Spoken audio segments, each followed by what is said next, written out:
So hopefully that's given you a nice sort of taster of how interesting planetary protection is, but also as well as how vitally important it is. And I think the fact that obviously it's under the UN Outer Space Treaty really shows how seriously the spacefaring nations take this type of work. So we've heard from Karen, so I think I'm going to hand over now to the first panel member sitting next to Karen. Silvio, if you'd like to introduce yourself. Sure. Thank you. So I'm Silvio Sinibaldi. I'm the Planetary Protection Officer at the European Space Agency. I'm kind of a guardian of the ESA planetary protection policy to make sure that any mission leaving Earth orbit with the ESA involvement complies with two simple principles that Karen touched on, which is protect our planet when performing mission outside, and making sure that we preserve our biosphere and public health for backward contamination. In doing so, I supervise mission teams during the implementation of planetary protection requirement, and I make sure that we use the right tools, state-of-the-art technology to face always more complicated mission that we have in front of us. Thank you. Okay, thank you. Athena? So good evening, everybody. Thanks so much for coming here to listen to us. And as Caroline said, I know there are several more people online. It's very important for us to communicate with you. My name is Athena Koustanis. I am a planetary scientist also from Paris Observatory. I'm the chair of this panel that Karen mentioned for planetary protection with COSPAR. COSPAR is the Committee on Space Research. It's an international organization that has many commissions, many interests, and many panels, but ours is the most important, the best one. As I keep saying, and it is the most important because, for instance, as a planetary scientist, my research in the past years has focused on how to demonstrate that the exploration of our own solar system is not finished, because everybody thinks in terms of where do we look for life. And so far, everybody thought, you know, the furthest we should be looking for life at is Mars, because Mars was at the edge of what we call the habitable zone. Habitable conditions are basically liquid water, sources of energy, and organics. That's what we extrapolate from life on Earth. My research has been to demonstrate that we can go further out in the outer solar system and in many other places and look for habitable conditions first and then for life. So it's very important for the members of our panel, several of which are actually sitting also here here with us tonight, and they can interact with you, is to show that we need to protect the scientific investigations that we do on other solar system bodies, one day perhaps beyond, and also, as you heard before, protect our biosphere. So a pleasure to be here today. Thank you very much. Thank you, Athena. Nick? Yep. Nick Bernardini. I'm the NASA Planetary Protection Officer within the Office of Safety and Mission Assurance at NASA. My job is to focus on the policy for NASA for planetary protection and complying with the international obligations that we have for forward and back planetary protection. In doing so, one of our main jobs is to ensure that we are balancing scientific consensus and ensuring that we have safety both for mission success and enabling our missions.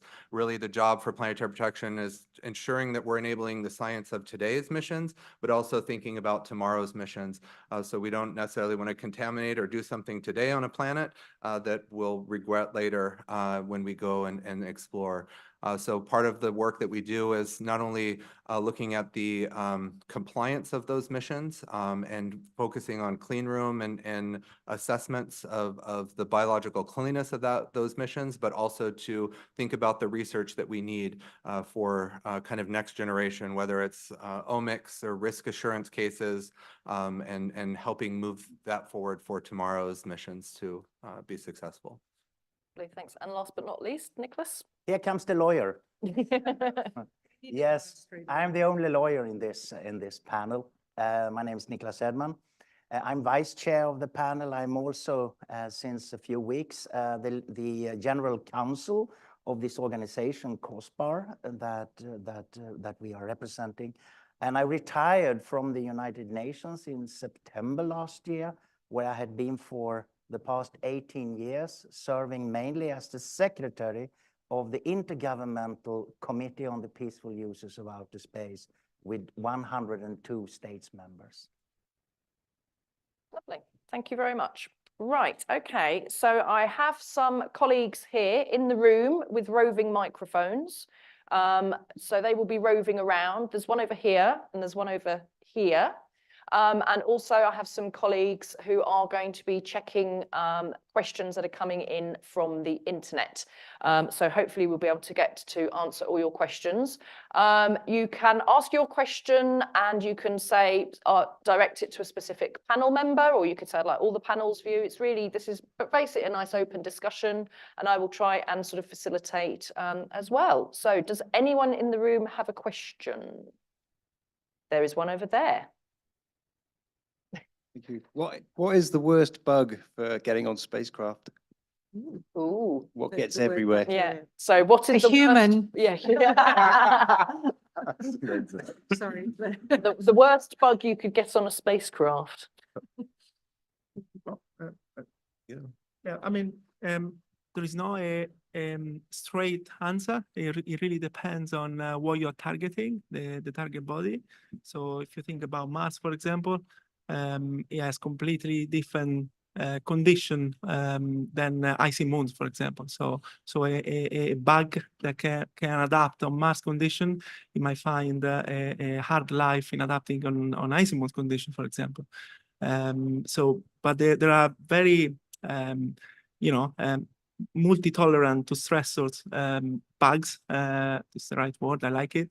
That are able to withstand the different stressors at the same time, UV or salinity or radiation, and these are probably the worst one that you can get. Yeah, so just to follow up a little bit on that, so specifically, some things that come to mind from a Mars perspective, thinking about Bacillus pumilus, for example, very common, ubiquitous organisms that we would see in the soils outside of our clean room facilities.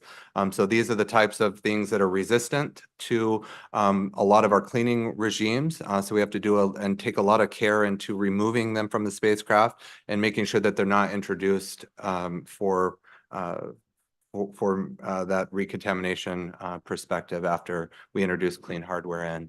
So that's just an example of one of the types of microbes that we would be that we see quite frequently populating our clean rooms.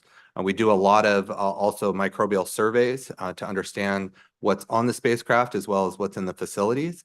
And so that's an effort that's done on top of our standard spore requirements as well. I suppose it's worth adding in as well, just that photo, Karen, you showed of the assembly of the spacecraft. All of the engineers there are very what's the word? They're very heavily suited up in proper clean room suits. So there's lots of requirements there, isn't it? I remember when I've been into the clean rooms at NASA, you weren't allowed to wear certain types of deodorant or perfume and things like that. So that's part of keeping it clean as well, is it? Yeah, so we have a lot of clean room protocols and practices that we leverage. So not only from an organic or off-gassing, so that's the perfumes and the makeup aspect of it, but from a microbial biological perspective, we do a lot as well. Whether it's making sure our clean room garments are sterilized, that we're minimizing the amount of skin and hair that's in contact with that room, as well as high HEPA filtration. So not only the people are controlled, but we also have controls on the actual hardware that come into that room as well. Just to adapt, so you can immediately see how the focus for contamination are on people. So training of the people is fundamental, and not only one-off, but you need to refresh every time to make sure they don't forget.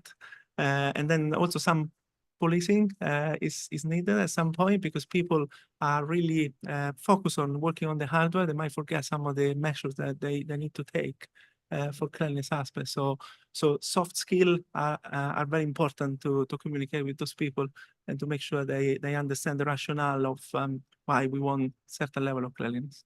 Yeah, that's a really good point. People are the issue. So we have some more questions. I'm going to take the gentleman at the back first, and then over here, and then over here. So 1, 2, 3. Okay. Okay, so I heard a little bit about the precautions you guys are taking in regards to contamination. From an engineering standpoint, are there any other technologies that are being developed to combat contamination? How else can engineering help with this sort of thing? Touch on that quickly or?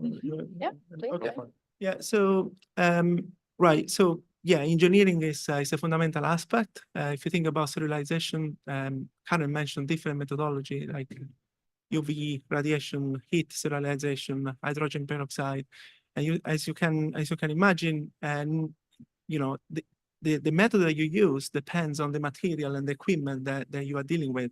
Some of them can be extremely detrimental with equipment. For example, if you think about electronics, and you want to sterilize with heat, if you go too high, you know, you risk to, you know, jeopardize the integrity of batteries on board computer or the electronics. The soldering can have problems, can create crack. And it's always a trade-off between, you know, the cleanliness level and the integrity of the equipment. So the engineering is a fundamental part of it because it starts from the design and also the manufacturing, the material that you choose, how you verify that the sterilization method will fit for purposes. In engineering.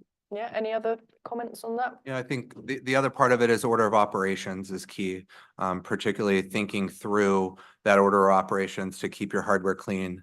So getting your hardware clean is typically not the crux of the problem. It's keeping it clean once you deliver it to that clean room.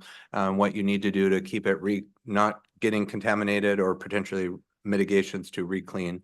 So for particularly sensitive parts, you know, we often think of, you know, late integration, remove before flight covers, different types of steps to really minimize that recontamination cleanliness. So the operational flow is really important as well in that process. Okay, thank you. Yes, next question, please. So I have something that might be a legal question. In the introduction, you mentioned these independent corporate entities that are starting to venture into space. So how do you make sure that they're following the same protocol? And I'm thinking both in a regulatory environment like the United States, but also, for example, Indonesia, where I know SpaceX is building some new platforms. So are there mechanisms in place to prevent these companies from finding kind of the lowest bar of legal standards? You hit the nail. That is really the question that everyone is asking today. And I would like to give you a little bit of a background. So first of all, what we talk about, and Karen, you had in your slide, the text of the Outer Space Treaty up there. So space law is often labeled as the youngest branch of the tree of international law. And it started basically in the end of the 50s, the early 60s. And the result are 5 legally binding treaties. So that is hard law. And the most prominent of those treaties is the Outer Space Treaty from 1967. And planetary protection comes straight from that treaty. There is a provision, and Karen showed it, that we are relying on here.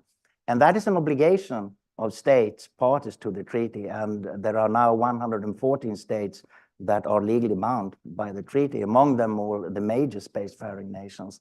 Now, having said that, the panel on planetary protection, this is a scientific panel, but we have developed the policy for planetary protection where we, and Karen also showed that, where we have categorization of the planetary bodies, we have guidelines, steps that should be taken.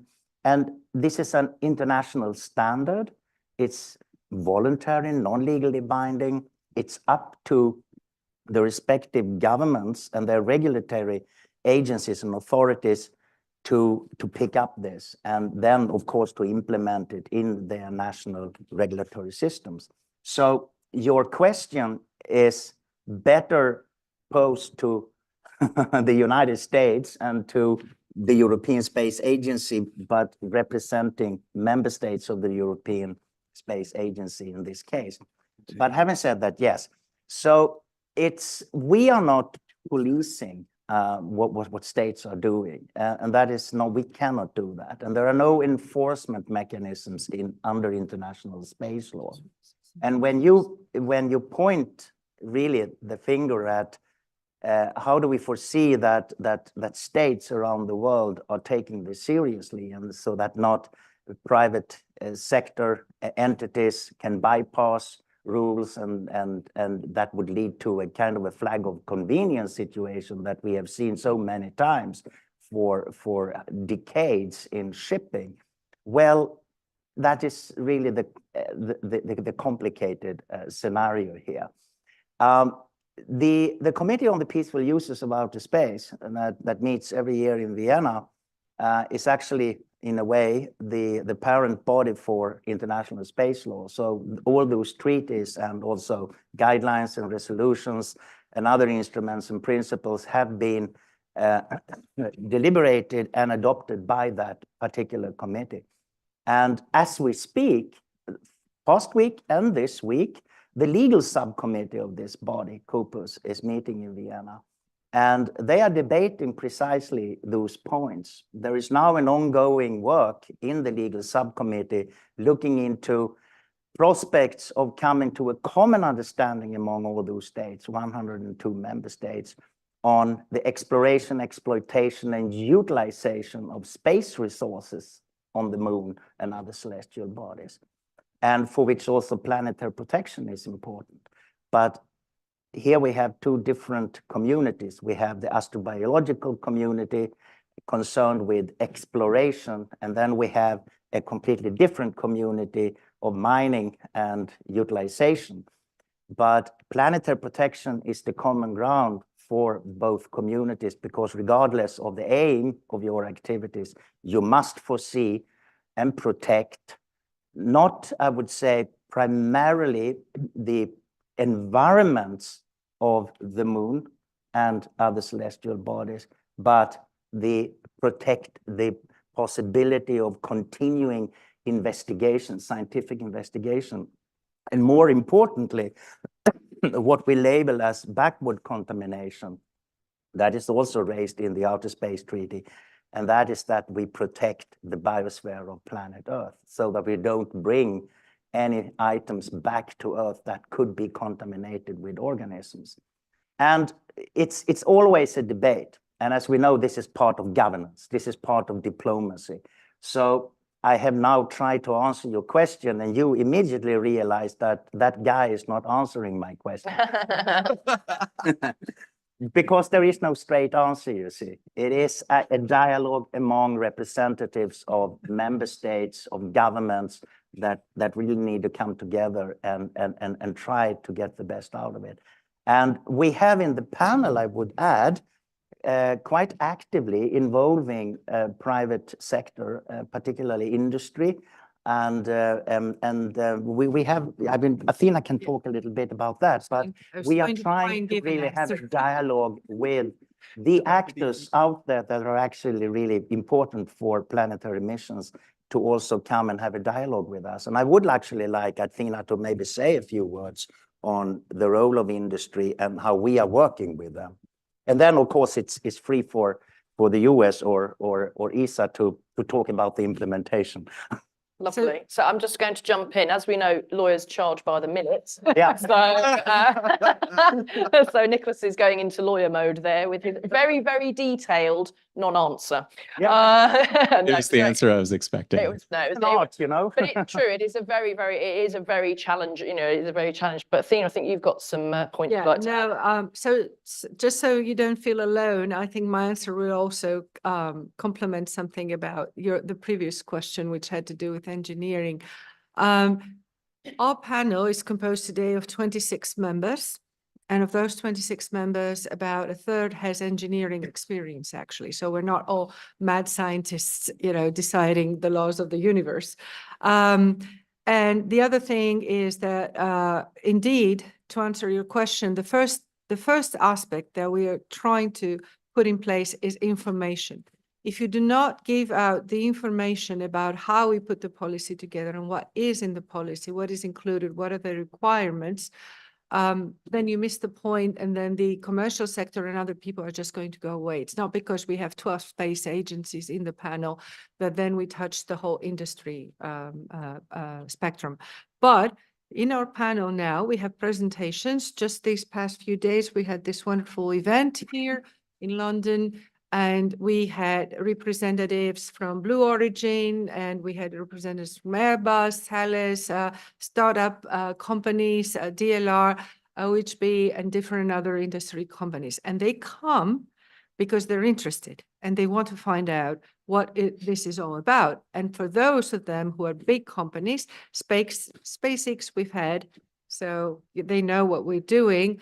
For them, it's very important to find out how to apply those requirements. And they come, and we have heard them say, we apply exactly what the requirements in the policy is, because nobody, as Nicholas was saying, nobody wants to put at risk our biosphere and the investigations out there.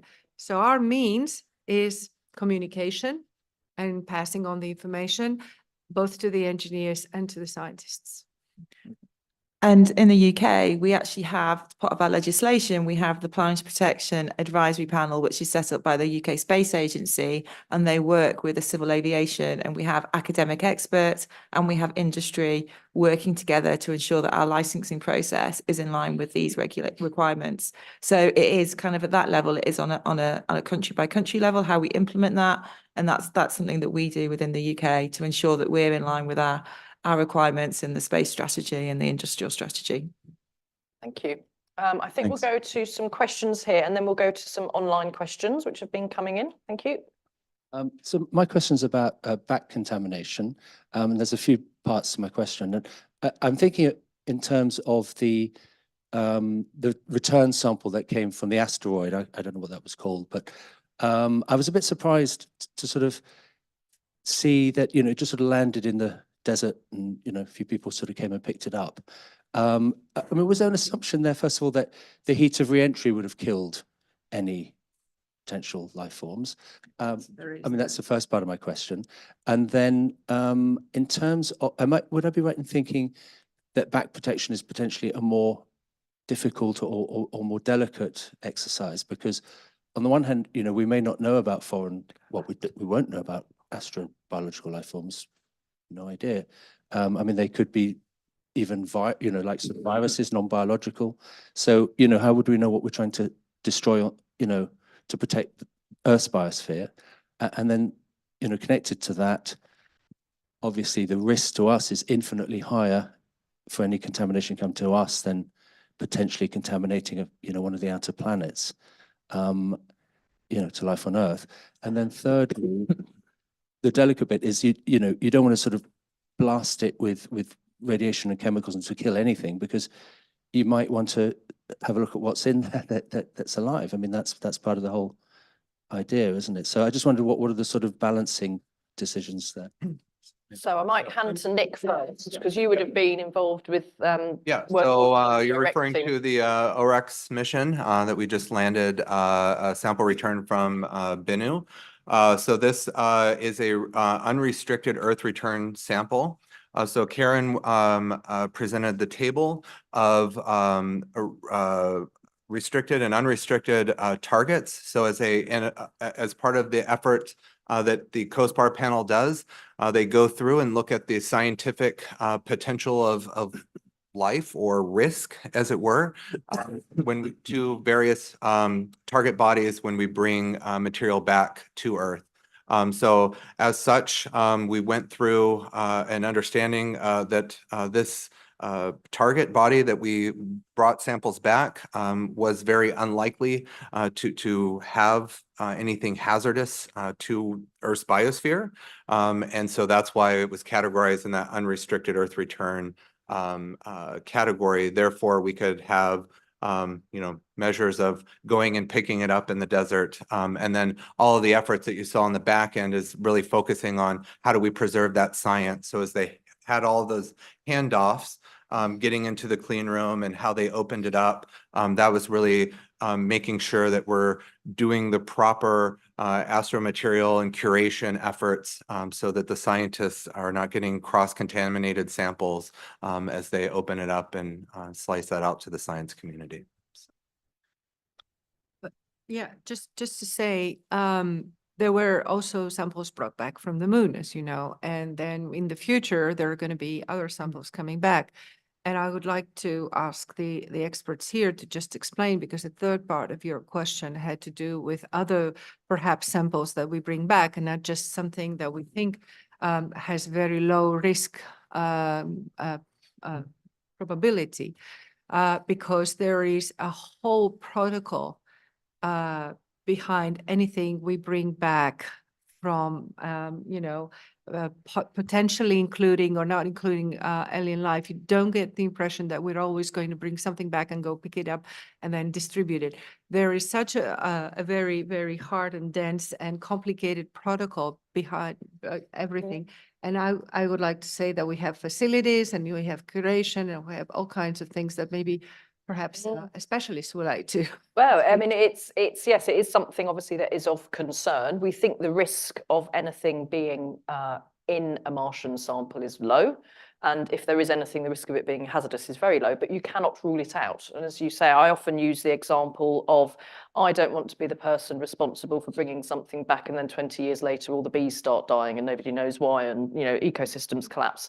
And that is why, as Athena says, there are very, very stringent physical and sort of governance things that are in process so that we will be able to bring samples back from Mars. Some of this goes to engineering, so the sample capsule, when it lands with the Martian samples, has got multiple levels of redundancy. So if the parachutes don't open, if it crashes, it's not going to burst open and everything. So there's engineering, there's scientific studies to be able to do really detailed deep dives and sort of looking for any DNA, is there any DNA in there? No, okay. So there's lots of different specialist groups working to be able to do the scientific studies to prove that a sample is not hazardous, doesn't pose any hazard, and also lots of very, very complicated and detailed engineering to make sure that there is no accidental release of sample of anything hazardous before it is proven to be non-hazardous. So it certainly is something that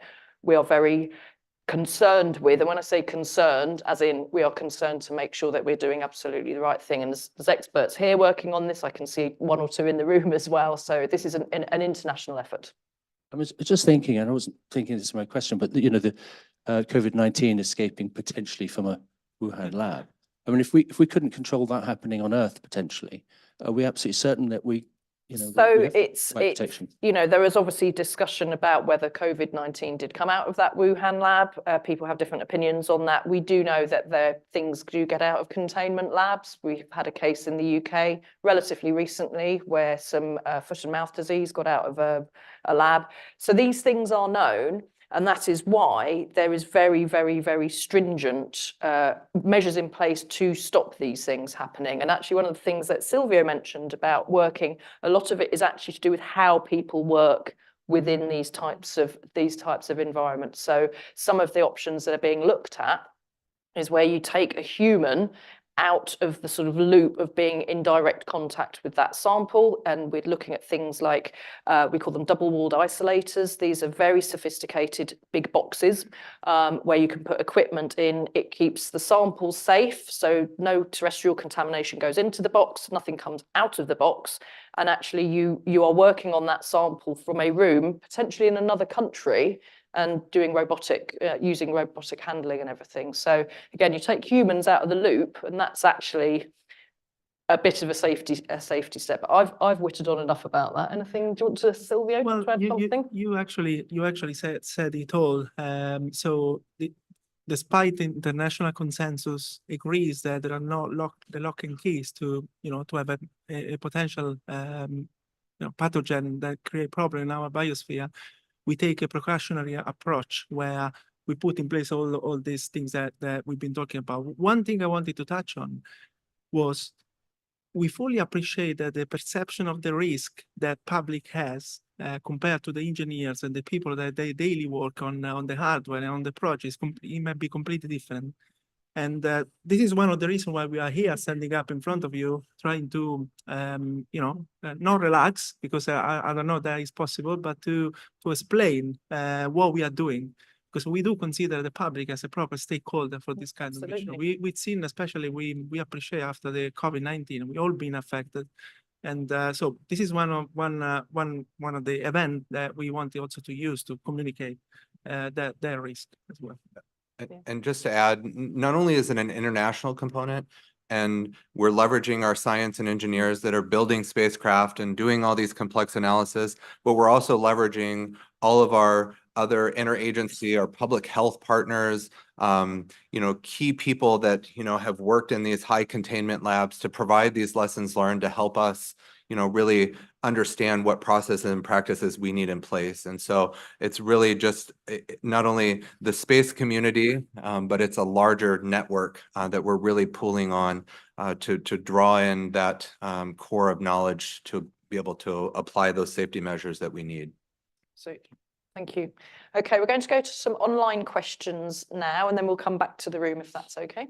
So we've got quite a few online, but I'm going to start on a big one, which is, what do the panelists think the biggest achievement of the COSPAR Planetary Protection Panel has been so far, and where do you hope to see it go next on an international scale? Should we get Athena to kick off, and then maybe we go around and maybe go Athena first and then go back that way? Sure. So we have been, first of all, very much aware, very much concerned with the fact that the scientific knowledge is progressing at giant steps all the time.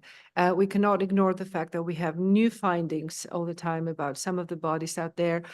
Years back, we didn't even know that icy moons around giant planets could had this undersurface liquid water oceans, and that life could probably exist there, or possibly exist there, if you had the organics and the energy sources. That's the habitable conditions I mentioned before. So then at that time, we didn't care how we went there. We didn't care how we landed there. We didn't care what kind of requirements and restrictive measures we applied to a spacecraft. That has changed. Mars, we've been there now since, about 60 years now, with more than 50 missions. Every time we learn something new. And one of the major questions for Mars, for instance, for me, is not whether we find existing life today, but whether even if we find extinct life, because that would still mean that life has emerged in two different places at the same time. And it's a huge discovery. It's a huge way forward. So all of these things have come forward, and our panel has been working since very intensively since 2018, with many meetings within a year, reviewing all the current knowledge and looking at if we want to, and if we need to, adapt the requirements in the policy to make it also easier for engineers and all kinds of scientists and all kinds of stakeholders who take them on board and have to apply them. How do we make them easier to understand, easier to apply? And the scientific knowledge is just a driver for a panel. And so we have so far updated the policy, updated the requirements, and included many, many more members in the panel, people who have the expertise that we need to move forward. And so it is a living document that we have in place. We are adapting it with respect to the new findings and everything that we have. So this is how the panel reacts today to a very, moving scientific society. And we think that is the major accomplishment, I think. Lovely. I'm going to actually ask the panel. So obviously we've had the Planetary Protection Week this week. It was the inaugural one. So maybe if you could sort of give me a highlight, or give us a highlight of, something that you found particularly interesting or inspiring or even challenging, something that you really need to think about. Well, I think the logistics of organising the event was quite challenging. No, I think for us, in the UK, the fact that we managed to get 16 space agencies from 26 different countries, 40 research institutes and academia to London to discuss this shows how timely it is and how important it is for everybody. And I think it's that collaborative international vision and effort that we have towards planetary protection. I think that just came out this week, and I was really, it really, you know, it's just demonstrated how we all want this to work internationally. Yeah, right. So biggest achievement. I think the other day when I was at the meeting, I was looking around. You know, different people from different background, looking at planetary protection from different angles, from all over the world. And that is really powerful actually, because it's not giving short answer to very complex problem. It's like we are really looking at all different aspects of astrobiology, of engineering, of science in general. And that, I think, putting together all these people in a room talking about you know, sustainability in space and promoting a responsible use of outer space, that is probably the biggest achievement, which is even higher, you know, of the technical, more technical achievement and the other things that we discussed. Nick, and then I'll go to Nicholas. Okay. Oh, Yeah. Yep, I think so. I think from my perspective, really the openness, the transparency of this group and what we're trying to do has just been a huge accomplishment. I think we've got a lot of new people, as Athena mentioned, coming to join COSPAR. We've got a lot of commercial engagement that's really helped move the bar. And then the other thing really out of this week really is the teamwork and collaboration. This isn't, you know, one space agency trying to, you know, compete against the other. It's really trying to understand what that synergy is and figuring out how we can really work together to get things done and to really move the bar forward for these complex problems that we have. So that's been, for me, one of the most really exciting things to see, is that the engagement of all of the members and the people in the room really working together to try to help solve the problem at hand. Nicholas. I would actually like to go back to the previous question and bring us back in history a bit. Planetary protection had quite a prominent place in the negotiations of the Outer Space Treaty, and that is very much thanks to this organization, COSPAR. This panel was not created at that time, but it had its predecessor. So COSPAR brought into the negotiations the need to look into the protection against harmful contamination and adverse changes to the atmosphere, to the biosphere of Earth. And the major players during the negotiations, particularly the two superpowers at that time, the United States and the Soviet Union, they brought this to the table, listened to COSPAR, because their scientists were involved in the work of COSPAR. COSPAR was founded, as we said, in 1958, precisely to provide a platform for scientists of the two superpowers to be able to speak to each other without any political issues. So COSPAR was instrumental, and it's not insignificant at all that we have planetary protection laid down in a legally binding treaty. That is quite powerful. And that has evolved over all those years. And now we sit here 65 years later, and we are developing further this policy, this standard that we have before us. And we are constantly developing it because the knowledge is growing.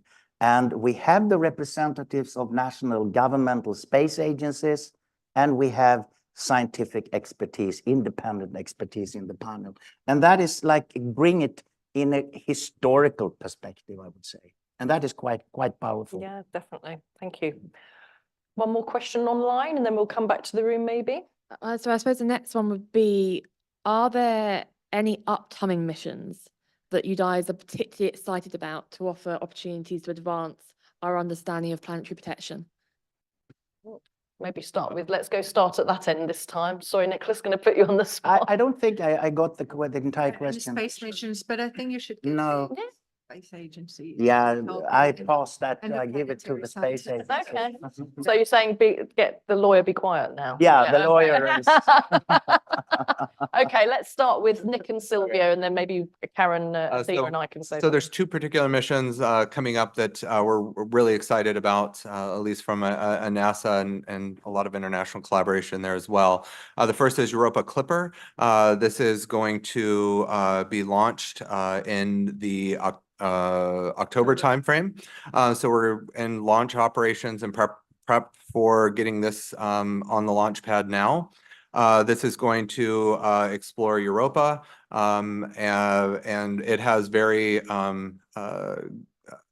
good science that's going to be done that'll help feed into our planetary protection understanding of what we know about Europa and the potential of life there. We also have very stringent planetary protection requirements that we have to do. All of the suits and clean room and decontamination procedures. And then the second is going to Mars. This is a escapade. This is a twin orbiters that will be launched in the late September timeframe. And that has to obviously undergo a lot of biological contamination and planetary protection requirements as well. So those are the two missions really that we have coming up. Of course, there's a whole lot of missions, but I'm going to let others talk. Yeah. So for European Space Agency, probably the flagship mission is going to be the ExoMars rover. You might have heard already many times. We tried to launch it in the past, unfortunately without success so far. So now we will have a new schedule launch 2028. So the ExoMars rover, for those who don't know, it's about sending a rover to Mars and searching for a sign of life on the red planet. So the rover will be equipped with analytical instrument to search for molecules on Mars, and there will be a drill that will telescopic drill that will go down 2 meters and get a sample that then is analyzed internally. So in terms of cleanliness, very strict requirements, which are driven by the organic and biological constraints that we need to apply for forward contamination and to protect our science search for life instrument. So we want to make sure that the instrument, what we call the ultra clean zone, is clean enough to avoid what we call false positives. So if we bring bugs from Earth, we will not be able to discriminate if life is indigenous. So that probably is the next very exciting mission. I want to also mention one recently launched, which is JUICE, Jupiter Icy Moons. Perhaps I will let you carry on with that. No, yeah, JUICE, we launched that in April last year, and it's going to Ganymede. It is one of the moons around Jupiter, a very important moon. We think it has an undersurface liquid water ocean. So like Europa Clipper, it's going to be investigating habitable conditions within the Jovian system. We applied also all necessary requirements for planetary protection there. I wanted to mention the Martian Moons Explorer. Our friends from Japan are there, and this is by JAXA, that's the Japanese space agency, and it's going to be looking at the Martian moons Phobos and Deimos. And finally, I would like to mention also Dragonfly. Dragonfly is going to Titan, and Titan is one of my favorite objects. But just to give you a very short anecdote, when JUICE was being put together, I got a VIP tour in Airbus, and they allowed me to get in there with all these white suits and stuff, but they forgot to give me gloves. So I'm standing next to the spacecraft ready to go, and I go, hi, take a picture of me, and then they had to sterilize the whole spacecraft again. So I'm blacklisted for Airbus forever. It's true. Karen, any to add to that Well, list? I think they've named most of them, but as someone who studies life in extreme environments and astrobiology, I think all of these missions are going to give us so much fantastic information about potential habitability and life potentially living elsewhere in the solar system. So I can't pick a favorite mission. So you guys have your favorite missions. I'll just love all of them. Aw. And It's like parents, you can't Yeah, you choose can't your choose a favourite favourite child, child, but everyone can you? has one. yeah. Only your parents. Only my parents. I was an only child, that's all I'm saying. Okay. Okie dokie. So maybe this lady with the blue and green top on, please. Hi, I think your panel has already touched on this to some extent, but my question is, having studied space science with the OU a few years ago, One of the things I remember being told is it may be particularly for Mars, that if you're sending a mission, a scientific mission, you wouldn't land in the places where you're most likely to find either life or evidence of past life, because you wouldn't want to risk contaminating those areas. So you're landing in places where you're less likely to find life. So my question is, has that moved on now? Is the safety and the protection there now that you could land there really likely to? Yeah. Oh, I just say, Yeah. yeah, it's a story of our life. This one, it's about trading off the, the science and the cleanliness needs. You will see in the policy there is a specific mission for Mars, a category which is 4C. That is related to the what we call the special regions. So those are the regions where your probability to find life is higher than in other part in the red planet. So for those regions, we as a panel, we don't say you cannot go there. On the contrary, we have a specific category which allows mission teams to go. But obviously, because we don't want to compromise that specific region, we require a little bit more strict requirement. So there is a specific guideline and the numerical number of spores, bacterial spores that we require to access the region. So you can still go, but you need to make sure that you go in a clean way and sustainable way, so that the next mission is also able to go in the same place if they want. Actually, could you mentioned special regions, and if maybe one of you could just quickly give an overview of what is a special region, because people might not know. You want to do that, Sylvia? Yeah. Yeah. So the special region as it stands on the policy, and then Athena mentioned that requirements are not cast in stones. So if we discover something new later on, it might change. But the special region are those identified with certain specific water activity and temperature that they need to happen at the same time. So in special region are defined those regions where the temperature is higher than minus 28 degrees with water activity of 0.45, if I'm not wrong, something. Yeah, and those regions are the one we try to protect most for the reason that you said. There are also some language on the policy where there are morphological things on Mars that happen that can we need to keep an eye, like recurrent linear slope or other fixture that they can indicate the presence of liquid water on the surface. So, but as Silvio mentioned, we can enable those types of cleanliness levels. I think there's 3 missions, just to highlight really quick. So we have Phoenix. So Phoenix had a scoop that was sampling the soil of Mars. That was actually put in a biobarrier. So what that was we were able to do a heat microbial reduction of that scoop and then put a protective cover over it. So once that cover was actually all the way flown all the way onto the surface of Mars. And then when we were ready to use it, we were able to remove that cover and then access the surface. So that's one mission. The other is actually for the Mars 2020 Perseverance rover that's collecting samples right now. So the tubes that are collecting sample, anything that touches the Martian surface, those have been ultra cleaned, both from a solvent perspective and heat. And then the other is, as Silvio's mentioned, the Rosalind Franklin rover. There's a particular payload that has to go through MoMA, the mass spec, has to go through intense cleaning and protocols to ensure the cleanliness of that system, so we can make sure we're not having those false positives. So we have good examples from missions and practical things that we've done to actually implement at those levels that we need. Any more questions in the room? I can't see any. Sorry, there is one there. No, I just like to compound this. I just like to insist on the fact that indeed that was a very important question from you. Thank you very much, because we go to meetings and people say, "Oh, so you say we can't go there?" That is not true. Our business, our purpose is to enable going anywhere you like, but in the right conditions. So we've moved forward, and we want to. We're not men in black.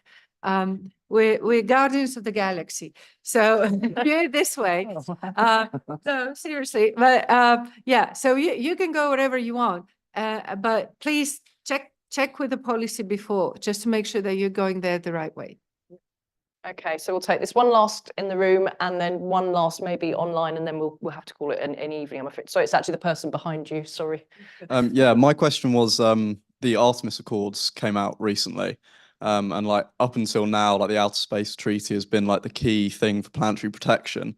And the Artemis Accords are sort of adding extra things onto it and potentially opening it up for other activities on other bodies. So I'm just curious what the panel's thoughts are on the Artemis Accords and what that sort of holds for the future. We'll throw can that to start. the lawyer. And Yes. then you might need to okay, fill in. that's So, first of all, yes, the Outer Space Treaty is a legally binding treaty. The Artemis Accords is a declaration, so it's non-legally binding. And the Artemis Accords abide by the Outer Space Treaty in a way. So it do relate back to the Outer Space Treaty. The Artemis Accords is also an undertaking by the countries that sign up to the Accords. And I think you are 40 now, I think 38 or 40 countries, yeah. But it's not a treaty, you see. It is more of a policy declaration. And we see there is a lot of debates. There is a lot of political debates, of course, regarding the Artemis Accords and in relationship to international space law, and particularly in this intergovernmental body, COPUS, and they have been debating that these past weeks. And what is crystal clear is that the Artemis Accords is also one I would say model that is placed on the table now in the effort of those 102 states to come to an understanding that in a way encompasses all those 102 states, because the Artemis Accords is between those partners. I don't know if you want to add something on the Artemis Accords. Yeah. Okay, thank you. We'll go But I think I want to say something grand here. No, because this question is important. And also, Silvio mentioned earlier, you used the term sustainability or, sustainable use of outer space. And I just want to explain here that there is a lot of attention given at the intergovernmental level to enormous problems that we are facing now in the new era of space exploration and utilization, exploitation, which is not necessarily the same as exploration. So in this intergovernmental body I've been talking about, they are now debating future space traffic management to promote the safety of space operations in Earth orbit. They are debating also at large what to do with a growing population of space debris. Because we know that there is now thousands of satellites being placed in orbit, particularly in the low Earth orbit.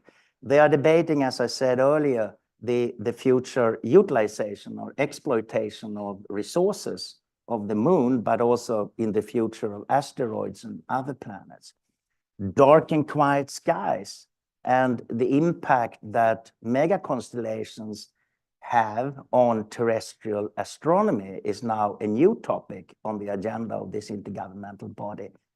The topic that is not on the agenda of that intergovernmental body, which is a political body of the United Nations, is precisely planetary protection, because planetary protection is laid down in the Outer Space Treaty and has moved from the political governance level to the COSPAR level, where we have the scientific expertise dealing with this. So it's now the responsibility of this panel to really develop the protocol further without having it being overly politicized, which is always the risk when you bring a topic up at the governance level. So I just wanted to make that point, because planetary protection is often seen as a synonym to protection of the solar system at large, environmental protection, but it is really not the same.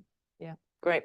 So my watch and my phone and the clock up there tell me it's now gone 7 o'clock. So I'm afraid we're going to have to cut it there because we're due to finish at 7. Thank you ever so much for coming here to London, for those of you in person, and thank you very much to our online audience for joining us. I really hope that you found it interesting. I know we've really enjoyed it. And actually, I think the point, Athena, you made, that it's a very important thing for us working in this area because the whole of humanity are stakeholders in these endeavours. And so hopefully we've given you a little bit of an insight, maybe told you some things you've learnt tonight. So yeah, thank you very much for coming, and thank you everyone for the great questions. Thank you. Thank you.